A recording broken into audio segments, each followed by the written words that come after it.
Hello friends, welcome to our channel Dipankar 02 and blog চ্যানেলে সবাইকে স্বাগতম। বন্ধুরা, আমাদের এখানে টানা 4-5 দিনের বৃষ্টিতে চারিদিকে জলমগ্ন হয়ে গিয়েছে। তোমরা দেখতে পাচ্ছ বন্ধুরা, আমরা একটা নদীতে যাচ্ছি দেখার জন্য কতটা জল হয়েছে, তাই তোমাদের সঙ্গে শেয়ার করছি। বন্ধুরা, তোমরা ভিডিওটি শুরু থেকে শেষ অবধি দেখো, আশা করি তোমাদের খুবই ভালো লাগবে। দেখো বন্ধুরা, এই ফরেস্টেই কত জল হয়ে গিয়েছে। ফরেস্টও অনেক উঁচু থাকে, তাও ফরেস্টের মধ্যে জলমগ্ন হয়ে গিয়েছে। তোমরা ভিডিওটি দেখতে থাকো, আশা করি তোমাদের খুবই ভালো লাগবে। বন্ধুরা, তোমাদের ভিডিওটি দেখে যদি ভালো লেগে থাকে তাহলে অবশ্যই like, comment, share and subscribe করবে, আর পাশে থাকা বেল আইকনটিও প্রেস করে দেবে, যাতে পরবর্তীতে তোমাদের কাছে কোনো নিত্য নতুন ভিডিও ছাড়লে খুব সহজেই ভিডিওটা তোমাদের কাছে পৌঁছে যায়। চলো তোমরা দেখতে থাকো ভিডিওটি। বন্ধুরা, কাল রাতে গজরাজ এসে এই কলা গাছগুলি খেয়ে গিয়েছে। খিদার জন্য ফরেস্ট থেকে বের হয়ে এসে ফরেস্টের পাশেই বাড়ির কলা গাছগুলি খেয়ে গিয়েছে। ফরেস্টে এখন কিছু নেই, তাই খিদার জন্য গজরাজ বের হয়ে আসছে। আর বন্ধুরা, তোমরা দেখো ফরেস্টটি কত সুন্দর লাগছে দেখতে। রাস্তার দুই ধারেই ফরেস্ট, খুব সুন্দর দৃশ্য। তোমরা ভিডিওটি দেখতে থাকো।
বন্ধুরা, এই সেই নদী যেটা তোমাদেরকে দেখাবো বলে ভিডিও করেছি। দেখো বন্ধুরা, নদীর জল কতটা পরিমাণ বেড়েছে আর স্রোত কেমন বয়ে যাচ্ছে।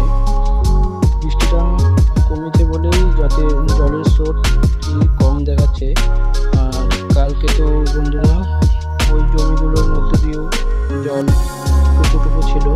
একদিনের বৃষ্টি না হওয়াতে জল কতটা পরিমাণ কমে গেছে তোমরা দেখতে পাচ্ছ। তাও দেখো বন্ধুরা, নদীতে কতটা পরিমাণ স্রোত রয়েছে। চলো তোমরা দেখতে থাকো ভিডিওটি।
হ্যালো বন্ধুরা, দেখো 3-4 দিন ধরে এতটা পরিমাণ বৃষ্টি হয়েছে যে ভুট্টো খেতে জল জমে গেছে। ভুট্টাগুলোকে বাড়িতে নিতে পারছি না।